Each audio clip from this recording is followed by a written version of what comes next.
ما تعمل يا عم اشتراك انت هو لايك في ايه يا جماعه؟ عملنا لايك يا جماعه. احمص احمص زودونا.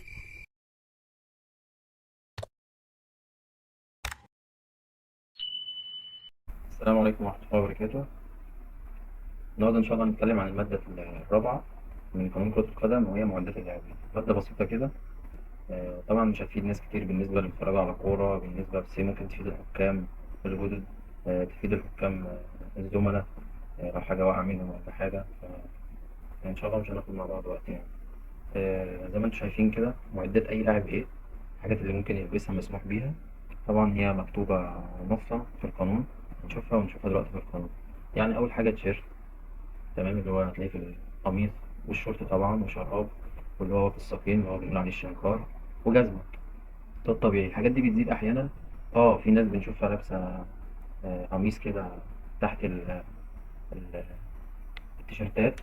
طبعا القميص ده بيتلبس وخلاص أي لون؟ لا طبعا ليه لون. بيبقى لونه إيه؟ بيبقى لونه نفس لون الكم. يعني مثلا ده كم أسمر أهو، فلابس حاجة سمرا. في واحد تاني مثلا كم أحمر، يلبس الكم أحمر. واحد تاني كم مش عارف أي لون أزرق، فيلبس الكم على حسب الإيه. ده كم أحمر يلبس. طب لو مثلا اللون ده بتاع الكم ده أسمر في أحمر، يلبس القميص اللي تحت ده الطويل أي لون منه. يعني لو كذا لون زي كده، ممكن ألبس أبيض أو أزرق أو أحمر كده، يعني نفس اللون اللي بيبقى هنا. تمام. طيب، ممنوع طبعا المجوهرات، الحاجات الحظاظات. حتى لو جلد، في ناس تقول لك يا كابتن ده جلد مش هتأذيني، لا هي ممنوع. الحظاظات مجوهرات حديد بلاستيك مش عارف ايه، ممنوع. طبعا بيحصل ان بنشوف لعيبه كتير لفه هنا كده على الدبله لزق، والحكم ما خدش باله فنزلت تلعب، هو ده غلط. بنشوفها سواء في الدوري المصري. بنشوف طبعا لما بتحصل في الدوري المصري، خاصة الفرق الشعبية زي أهلي وزمالك وغيره، وجه الحكم أصر إن اللاعب يطلع.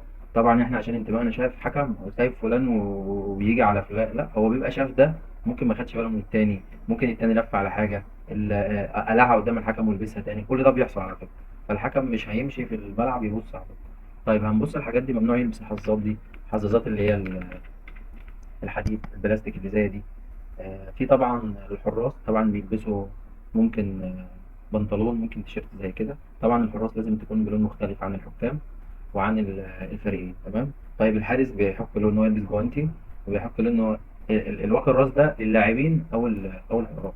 واقي الراس ده برضو مش بجيب اي واقي راس، لا ده بيبقى برضو خصيصا للاعبين كرة القدم، بحيث ان هو لو في حاجات في دماغه، وغالبا بتبقى موضوع طبي شويه.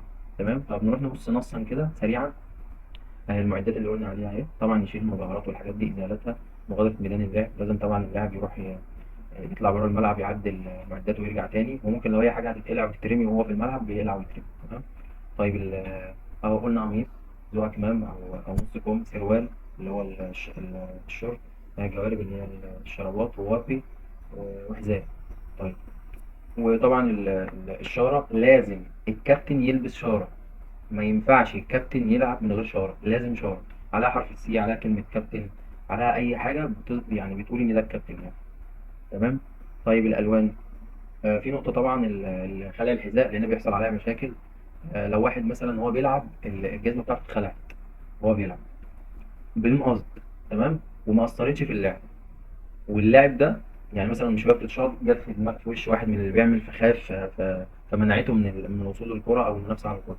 الراجل ده هو حافي كده وهو من غير حاجة، هو مش لابس حاجة، لو عنده مجال للعب والكرة معاه او جات له وهو قالع وجاب جون، الجون يحتسب عادي، مفيش اي مشكله. تمام. يعني جاب جون، سجل جون، عمل اي حاجه، شارك، سجل هدف او حاجه، بيتحسب عادي مفيش مشكله، هو قالع. عشان عندنا قاعده قديمه كده بيقول لك الجزمه طالما اتخلعت بتحسب فاول، لا مش طالما اتخلعت تحسب فاول، طالما الخلع بدون قصد وما اثرش عادي مفيش مشكله.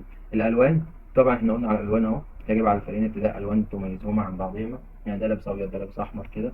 وطبعا يكون القمصان التحتيه اهي بلون واحد وهو نفس اللون الرئيسي، الكم القميص اللي احنا لسه قايلين عليها، لو هيلبس قميص من تحت طويل لازم يكون بنفس اللون بتاع الكم. تمام. ايه تاني؟ معدات اخرى، يسمح بارتداء معدات اخرى وقائيه وغير محظره، مثل القفازات احنا قلنا عليها، اللي هو مثلا لو حارس او حاجه. وممكن لو لاعب عايز يلبس قفاز عادي، ممكن الرباط ضغط عادي زي بتاع كريم بنزيما كده لما بيلبسه. واقي راس، اقنعه للوجه، واقي ركبه، كل ده متاح يعني. تمام. عند ارتداء غطية الراس باستثناء قبعات الراس، يعني إن هي لازم تكون تتماشى مع المظهر الاحترافي، يبقى لها شكل معين زي ما احنا قلنا. دي طبعا تواصل الكتروني بين الحكام وبين الدكك وكده، وده ممنوع طبعا اي حاجه الكترونيه في في الدكه، ما عدا اللي هو مثلا بيستخدمه مثلا في متابعه الاداء، الحاجات اللي هي بتبقى خاصه بمقيمين الاداء والحاجات دي. تمام. طيب في مثلا قوانين وعقوبات للماده دي، حاجات بسيطه كده، اللي هو مثلا لو في لاعب لابس حاجه الحكم بيديله اذن يخرج بره، لو نزل بدون اذن او خرج بدون اذن بياخد كارت اصفر. آه، اللاعب الذي يدخل لميدان اللعب بدون إذن الحكم يجب أن ينذر، وفي حال إيقاف اللعب فإنه يتم توجيه الإنذار، وبيحسب ركلة حرة غير مباشرة على الكرة من مكان ما كانت الكرة. طب هو اللاعب ده لو تدخل في اللعب، تدخل في اللعب هحسب بقى مباشرة أو ركلة جزاء من مكان التدخل يعني. حاجات بسيطة كده، مادة بسيطة وسلسة، بس ممكن يحصل عندنا اللي هو بيحصل عندنا أحيانا كده تعليقات وكومنت وإحنا قاعدين بنتفرج، تلاقي واحد بيقول شوف عشان الزمالك بيعمل معاه كده، لو لاعب من الأهلي مش هيعمل معاه كده، لو لاعب لا، هو الحكم هو عنده قانون بيمشي عليه، فده القانون. إن شاء الله بإذن الله المادة اللي جاية هتبقى عن الحكم، مادة برضه هتبقى بسيطة كده، سلطة الحكم وقراراته إيه في الملعب، السلطات اللي معاه وإيه القرارات اللي يقدر يديها. إن شاء الله هنتكلم عليها، بس نتمنى يعني إنك تشترك في القناة، تعمل لايك.